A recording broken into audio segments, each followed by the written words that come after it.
नमस्कार दोस्तों, am the learning app पर मैं आपका स्वागत करता हूं। दोस्तों, कल जैसा कि हमने लास्ट क्लास में बात की, वो रीजनिंग के टाइप थर्ड की बात की थी, अर्धांश से संबंधित प्रश्नों की बात की। वहीं आज हम बात करने वाले हैं रीजनिंग का फोर्थ जो टाइप है उसकी बात करने वाले हैं, जिसे हम कहते हैं अक्षर युग्म या जोड़े। ठीक है, आइए बात करते हैं। रीजनिंग जो हमारा वर्णमाला है उसका टाइप है, फोर्थ जो टाइप है जिसे हम कहते हैं अक्षर युग्म या जोड़े। क्या है? अक्षर युग्म या इनको बोलते हैं हम जोड़े। दोस्तों, किस प्रकार से प्रश्न पूछता है इसकी हम बात करते हैं, अक्षर युग्म या जोड़े, है ना। तो हम ये कह सकते हैं इसमें प्रश्न जो पूछता है, युग्मों में जो प्रश्न पूछता है वह बेसिकली कितने प्रकार के प्रश्न पूछता है उसको हम देखें तो 3 प्रकार से वो प्रश्न पूछता है। कितने प्रकार से? 3 प्रकार से। किस प्रकार से पूछता है आइए देखते हैं एक बार। दोस्तों, हमें एक शब्द देता है, जैसे हमारे लिए एक शब्द दिया, एप्पल शब्द दिया। क्या शब्द दिया है? एप्पल एक शब्द दिया है और इस शब्द में से 3 प्रकार से प्रश्न पूछता है। ध्यान से सुनिएगा, अभी तक आपने केवल एक ही प्रकार इसका पढ़ा होगा, लेकिन इसमें 3 प्रकार के प्रश्न बनते हैं। जैसे पहला प्रश्न कहता है पहले प्रकार में कि दिए गए शब्द में ऐसे कितने अक्षर हैं या ऐसे कितने अक्षर युग्म हैं जिनके बीच में उतने ही अक्षर हैं जितने की अंग्रेजी वर्णमाला में होते हैं। आ रही बात समझ में? जिनके बीच में उतने ही अक्षर हैं जितने की अंग्रेजी वर्णमाला में होते हैं।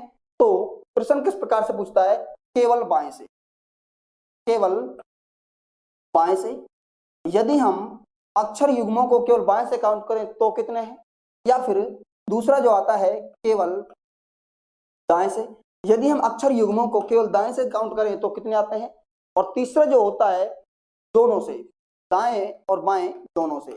इस प्रकार से बाएं या दाएं दोनों से। क्लियर है? ध्यान से समझना इस बात को। यदि प्रश्न में किसी भी दिशा का या किसी भी पक्ष का किसी पक्ष के लिए उसने संकेत नहीं किया है तो हम दोनों तरफ से काउंट करेंगे। आ रही मेरी बात समझ में? ना ही उसने बाएं शब्द बोला है और ना ही उसने दाएं शब्द बोला है, सीधा उसने कहा है कि दिए गए शब्द में ऐसे कितने अक्षर युग्म हैं जिनके बीच में उतने ही अक्षर हैं जितने की अंग्रेजी वर्णमाला में होते हैं। तो हम कहां से काउंट करेंगे? दोनों तरफ से काउंट करेंगे। देखिए, अपने को अगर कॉन्सेप्ट समझ में आ गया तो यहां पर शब्द बदलते हैं केवल। ठीक है, यहाँ एप्पल है तो आपको जैसे रीजनिंग शब्द आ गया, एजुकेशन शब्द आ गया, एक्सपोर्ट शब्द आ गया, लर्निंग शब्द आ गया, ऐसा कोई भी शब्द हो सकता है। केवल प्रश्न को समझने की और उसके कॉन्सेप्ट की बात करेंगे अपन। ठीक है, चाहे दुनिया का कोई भी शब्द आ जाए अपन उसको चुटकियों में हल कर देंगे। बहुत सरल होते हैं प्रश्न, लेकिन थोड़ा समय इनमें लगने की संभावना होती है। किस प्रकार से होते हैं आइए देखते हैं। हम बात कर रहे हैं अक्षर युग्मों की। ठीक है, इनमें हम सीधे जो है जिस प्रकार से हम अल्फाबेट्स को बोलते हैं उस प्रकार से हम इसमें प्रारंभ करते हैं। देखिए, यहां से प्रारंभ करते हैं। यहां पर ए लिखा हुआ है, यहां पर P P L L L E लिखा हुआ है। तो अपने को इन चीजों से कोई औचित्य नहीं कि यहां पर क्या लिखा हुआ, हमको वर्णमाला बोलनी है। ठीक है, जैसे ए के बाद क्या आता है? बी। क्या आता है? बी। उसके बाद सी, डी। उसके बाद क्या आता है? ई। क्या आता है? ई आता है। बिल्कुल, देखिए, यदि हम ए से लेकर ई तक अल्फाबेट लिखें तो हमें उनमें 3 अक्षर मिलेंगे, बी, सी और डी। कितने अक्षर मिलेंगे? 3 अक्षर मिलेंगे। इसका मतलब एक अक्षर युग्म हमारा बन गया। यहाँ पर कौन सा बना है? वो अक्षर युग्म हमारा जो बना है वो अक्षर युग्म बन गया अपना, यहां इधर देख लेते हैं, ए ई। क्लियर है? कितना बन गया है? 1 बन गया। और ये भी ध्यान रखना है कहां से बना है, अभी तक बाएं से बना है, 1 हो गया बाएं से।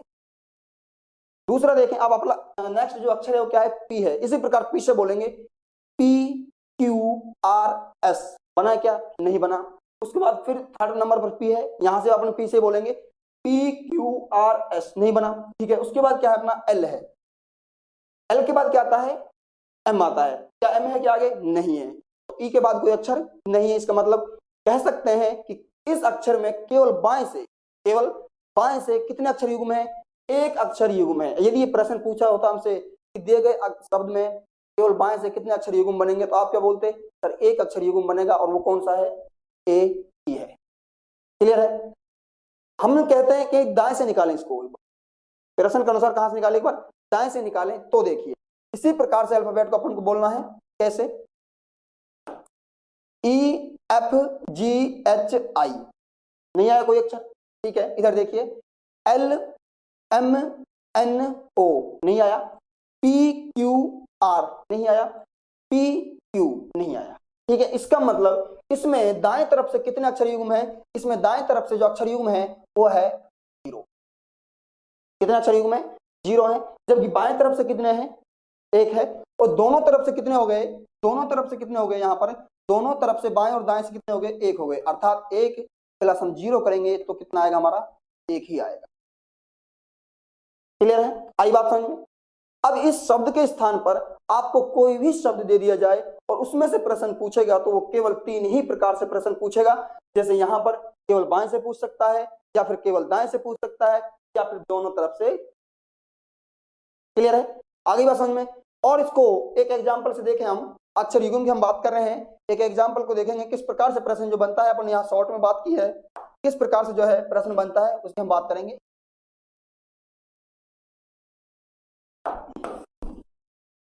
सॉरी, देखिए प्रश्न की परिभाषा क्या होती है इसमें। क्वेश्चन किस प्रकार से आता है, दिए गए शब्द में, दिए गए शब्द में ऐसे कितने जोड़े या अक्षर युग्म हैं जिनके बीच में, जिनके बीच में उतने ही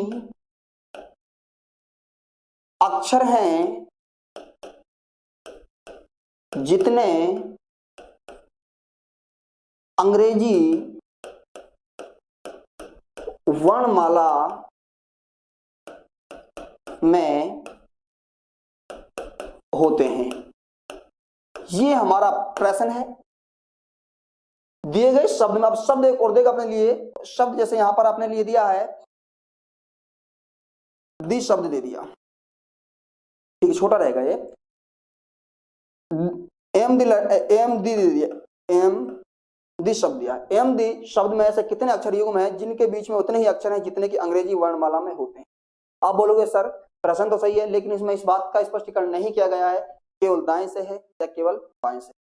क्लियर है, तो मैंने कहा ऐसे कंडीशन में आपको दोनों तरफ से काउंट करने पड़ेंगे। जब प्रश्न में किसी भी पक्ष की कंडीशन नहीं रखी हो तो हमें दोनों पक्षों से काउंट करने पड़ेंगे। तो बाएं से भी काउंट करने पड़ेंगे यहाँ पर अपने को, दाएं से भी काउंट करने पड़ेंगे। अपन तीनों को एक बार निकालते हैं। आइए आप स्वयं भी इसकी कोशिश कीजिए करने की, इसे हल करने की। देखिए शब्द है हमारा एम दी, ये एक शब्द है हमारे पास। इसमें कहना चाहता है कि इसमें कितने अक्षर युग्म हैं, जितने के उसके आधार पर, वर्णमाला के आधार पर काउंट करते हैं। एक बार देखिए ABCDEF नहीं आया, IJKLM नहीं आया, MNOP नहीं है, टी से आगे कोई बड़ा है ही नहीं, HI नहीं है, E नहीं है। क्लियर है, कह सकते हैं कि सर हमें इसमें जो बाएं से जो प्राप्त हुए हैं वो हमें 0 प्राप्त हुए। बिल्कुल, बाएं से जो हमें प्राप्त हुए हैं उसमें 0 अक्षर युग्म प्राप्त हुए। वहीं हम दाएं से बात करें, दाएं से काउंट करें एक बार, हम देख रहे हैं दाएं की तरफ से EFGHI, यहां देखिए EFGHI, कह सकते हैं कि E और I का एक मिला है हमें, वो कहां से मिला है, दाएं से। क्लियर है, एक I के बाद देखिए जय आता है, जबकि एच जे नहीं है। यहां पर वापस से देखेंगे एच से, HIJKL नहीं है। टी से देखें, टी से कोई बड़ा अक्षर इधर है ही नहीं तो छोड़ देंगे इसको। एम से बड़ा कोई अक्षर है नहीं, इधर छोड़ देंगे। आई से बड़ा कोई अक्षर है नहीं तो छोड़ देंगे। कुल मिलाकर जो हमारा प्रश्न है इसके अनुसार इस शब्द में कितने अक्षर युग्म है, इसमें केवल एक अक्षर युग्म है और वो कौन सा है, हमारा ई आई है। आई ई नहीं है, ई आई है, इस बात को ध्यान में रखना, ई आई है, आई ई नहीं है। ठीक है, यही इस प्रश्न में यदि ये इस बात को और बढ़ा दिया जाए केवल बाएं से, उत्तर हमारा क्या होगा 0, और वहीं यदि ये पूछे केवल दाएं से तो उत्तर हमारा क्या होगा? क्लियर है? इस प्रकार के प्रश्न आपसे बनते हैं, पूछे जाते हैं अंग्रेजी वर्णमाला से संबंधित अक्षर युग्मों में। क्लियर है? अब यहाँ पर आपको शब्द ही परिवर्तित किया जाएगा, बाकी कॉन्सेप्ट यही रहने वाला है। चाहे दुनिया का कोई भी शब्द क्यों ना जाए, आपसे 3 ही प्रकार से प्रश्न पूछता है वो, जो आपको मैंने विस्तार से बताए हैं। ठीक है, नेक्स्ट वीडियो में हम क्या बात करने वाले हैं? नेक्स्ट वीडियो में हम बात करने वाले हैं हमारी अंग्रेजी वर्णमाला का जो टाइप 5th है, और उस टाइप का नाम है अक्षर गुणज। क्या है? अक्षर गुणज। ठीक है, तो नेक्स्ट वीडियो में बात करेंगे अक्षर गुणज की। धन्यवाद।